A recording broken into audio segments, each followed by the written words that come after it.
Happy Friday! Welcome to your reading mini lesson for today. Today, we are going to round out our week talking about one more text feature that you will find a lot of times in fiction stories, and you've already seen a lot of them in our read-alouds that we've been working on together. So today we're going to talk about how to read words in all capital letters, okay?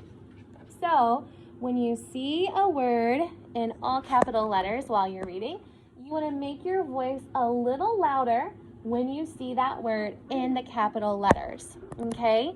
So for example here, can you guess what character this is? That's the pigeon. Do you remember the pigeon when we read some Mo Willems books? All right, so when the pigeon was talking, many times he would speak in all capital letters. Okay, for instance, he said, "Let me drive the bus." Okay, which is not how I should read that sentence.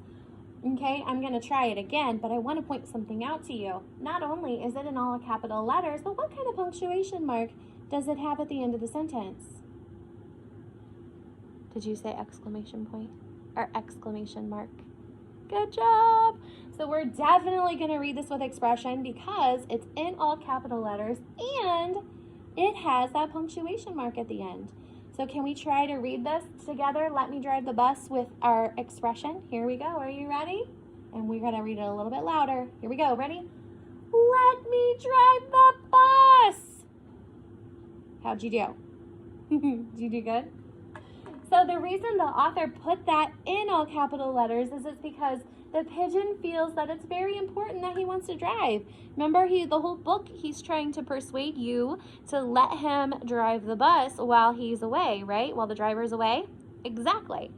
Now, a different scenario where we see all capital letters, we still read it a little bit louder, is sometimes we'll see a heading in the story, or just in the middle of a sentence, we might have some big letters like we have here. We have polar bear. And this is my sad attempt at drawing a polar bear. I think he looks all right. But when we read polar bear, we just say it a little bit louder. Do you want to practice with me? Polar bear. Good job. So the author did it in this story a little bit differently, but he wanted to let you know that polar bears are important in the book, and the author wanted to remind us that these are important animals. All right, so remember our book about the polar bear? We read a couple books a few weeks ago when we were doing our fiction and nonfiction unit with the polar bear. So there's a couple of reasons that authors will many times put words in all capital letters. So just remember to use a little bit louder voice, okay?